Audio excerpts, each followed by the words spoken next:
사람들은 심리적으로 학대당하는 사람들에 대한 편견을 가지고 있습니다. 누군가가 심리적으로 학대받았다는 이야기를 들었을 때 사람들은 다음과 같은 말들을 하기도 하죠. 아마 그 피해자가 애정결핍이었을 것이다. 피해자가 아마 원래 의존적인 성격이라 가해자에게 인정과 사랑을 받지 않으면 못 사는 그런 사람이었을 거다. 그러나 이러한 고정관념은 결코 사실이 아닙니다. 심리적 학대 전문 심리치료사인 샤논 토마스의 말에 따르면 이 보이지 않는 학대, 즉 심리적 학대의 생존자 대부분은요, 자존감과 회복 탄력성이 매우 높은 사람들이라고 합니다. 원래 자존감이 높았던 사람들, 그리고 회복 탄력성 또한 높은 사람들이 이 심리적 학대에 취약하다는 거예요.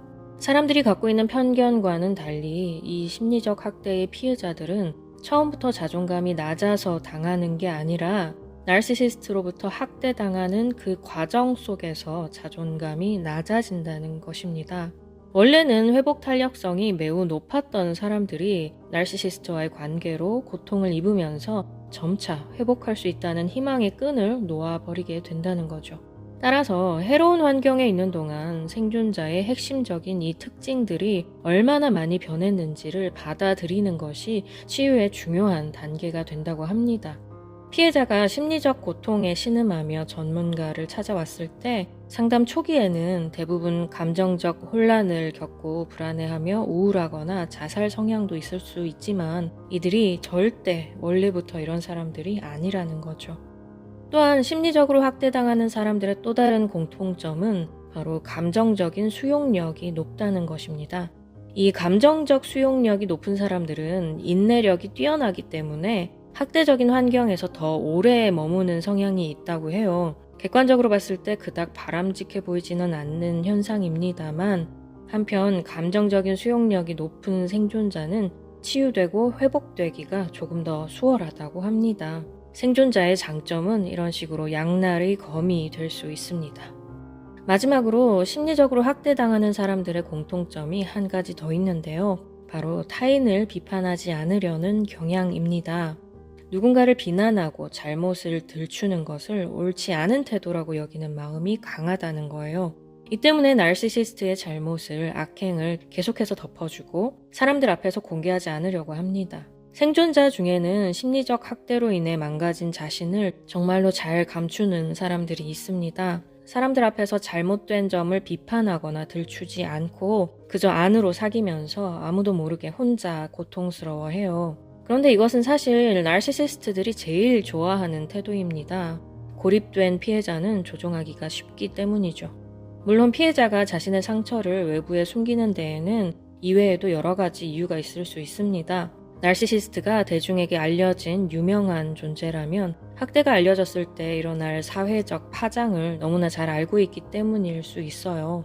혹은 열심히 노력해서 정말 힘들게 들어간 직장에서는 감정적인 착취를 당해도 그만두기가 쉽지 않습니다. 매일 절망 속에서 꾸역꾸역 살아내는 것이죠.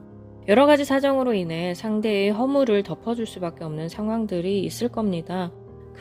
그렇지만 혹시라도 누군가를 비판하는 것은 옳지 않다라는 생각 때문에 무작정 참고만 있는 것이라면 그 생각은 조금 바꿀 필요가 있습니다. 비판받지 아니하려거든 비판하지 말라라는 성경의 구절에 대해 스캇 팩 박사는 다음과 같이 말합니다. 예수님은 우리에게 절대 판단해서는 안 된다고 말씀하시고 있는 게 아니다. 이후에 오는 내 절에서 예수님이 계속 말씀하셨던 것은 남을 판단하기 전에 먼저 자신을 판단해 보아야 한다는 것이지 결코 아무도 판단해서는 안 된다는 것이 아니었다. 그분은 말씀하신다. 이 위선자야, 먼저 네 눈에서 들보를 빼어라. 그런 후에야 네가 정확히 보고 형제의 눈 속에 있는 티를 빼낼 수 있을 것이다. 도덕적 판단에 담겨있는 악의 잠재성을 알고 계신 예수님은 우리에게 항상 판단을 피해야 한다고 말씀하시는 것이 아니라 판단하기 전에 먼저 자신을 깨끗하게 하라고 말씀하고 계신다. 거기서 악은 맥을 못 추게 된다. 악은 자기 성찰을 무서워하기 때문이다. 스캇팩은 우리가 삶을 지탱하는 데 필요한 도덕적 판단들을 계속해서 내려야 한다고 말합니다. 문제는 판단을 할 것인가 말 것인가가 아니라 다만 언제 어떻게 지혜롭게 판단할 것인가가 문제라고 그는 우리에게 지적해주고 있어요. 사람들 앞에서 사실을 말하지 못하고 속으로만 모든 것을 사기일수록 피해자는 점점 더 고립될 수밖에 없습니다. 지금 나에게 너무도 고통스러운 일이 있는데 그것을 사람들에게 말하지 못한다면 매번 누군가를 만난다는 사실 자체가 곤욕이 될 거예요.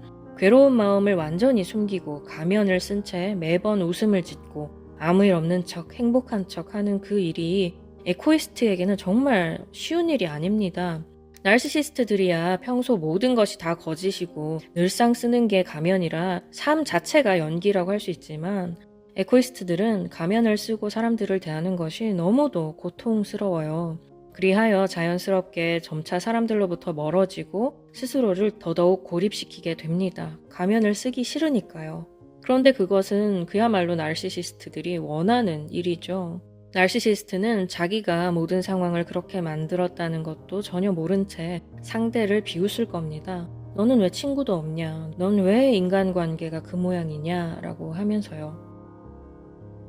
오늘은 심리적으로 학대당하는 사람들의 공통점들에 대해 알아보았습니다. 자존감이 높고 회복 탄력성이 높으며 감정적인 수용력 또한 높은 사람들, 그러면서 타인을 함부로 비판하지 않으려 늘 노력하는 사람들이 바로 심리적 학대의 대상이 된다는 것을 기억하시기 바랍니다. 그런데 이 네 가지는 사실 모두 큰 장점이라고 할 수 있기 때문에 이 네 가지를 우리가 버릴 필요는 없습니다. 네 가지 장점을 없애려고 노력할 필요가 전혀 없어요. 다만 이 네 가지가 정말 장점으로 제대로 기능할 수 있게 하려면 나르시시스트에 대한 지식을 반드시 함께 가지고 있어야 되겠죠. 나르시시즘에 대한 지식과 함께 이 네 가지 장점을 모두 갖고 있다면 여러분의 장점들은 더더욱 의미 있게 그리고 선하게 사용될 수 있을 것입니다. 나르시시스트와의 관계로 인해 심각한 고통을 겪고 있다면 전문가의 도움을 받는 것이 최선임을 늘 기억해 주시고요. 그럼 여러분의 모든 문제가 다 해결되기를 바라면서 저는 또 다음 시간에 뵙도록 하겠습니다.